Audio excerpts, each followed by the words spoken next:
Assalamualaikum warahmatullahi wabarakatuh. Pada kesempatan kali ini, kita akan membahas mengenai pengertian hukum perdata. Hukum perdata pada saat ini itu sudah mengalami perkembangan yang sangat pesat. Mengapa? Karena pada awal kemerdekaan kita masih menggunakan hukum Belanda. Namun, setelah Indonesia merdeka, maka kita sudah ada peraturan-peraturan baru yang mencabut mengenai hukum perdata yang diatur pada zaman Belanda, terutama di Burgerlijk Wetboek. Kemudian kita masuk ke pengertian hukum perdata. Nah, ketika mendengar kata perdata, mungkin terlintas di pikiran kita bahwa perdata itu adalah ranah privat, ya. Artinya orang perorangan. Mengapa? Karena perdata itu mengatur mengenai hak-hak perorangan, ya. Nah, berbeda dengan hukum pidana. Kalau hukum pidana itu mengatur mengenai publik. Artinya ada peran dari negara untuk melindungi masyarakatnya yang berkaitan dengan hak-hak dalam hukum publik. Sedangkan hukum perdata itu ranah privat. Kemudian, apa itu hukum perdata?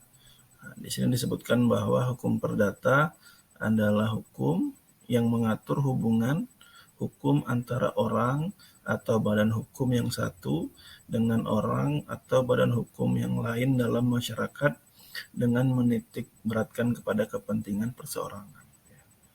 Jadi ditekankan pada kepentingan person, artinya kepentingan orang perorangan, bukan kepada kepentingan publik.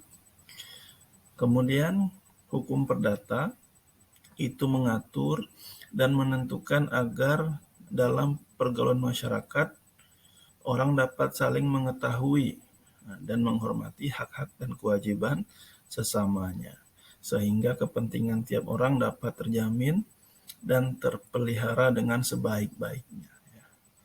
Nah, ada hak dan kewajiban, itu harus seimbang. Jangan sampai kita hanya menuntut hak, ya, tapi lalai akan kewajiban yang harus kita laksanakan, ya.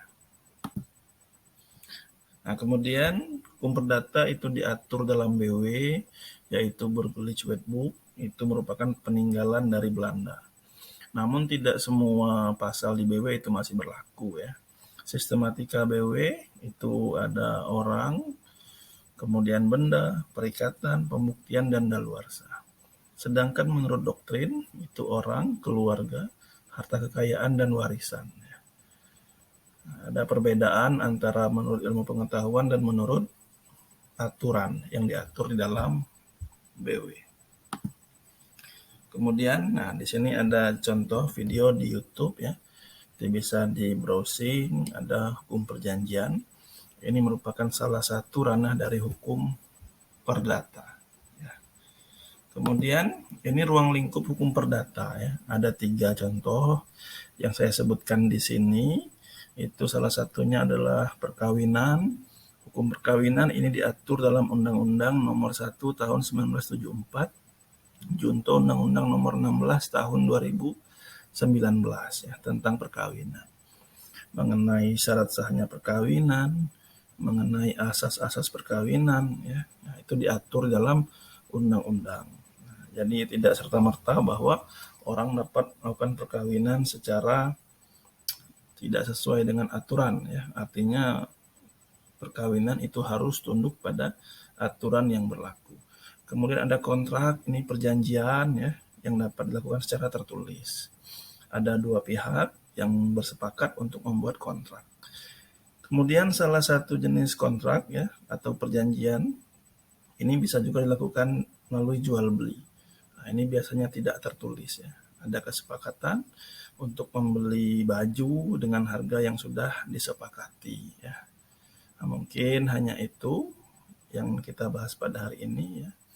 Lebih dan kurang saya mohon maaf. Wabillahi taufik wal hidayah. Assalamualaikum warahmatullahi wabarakatuh.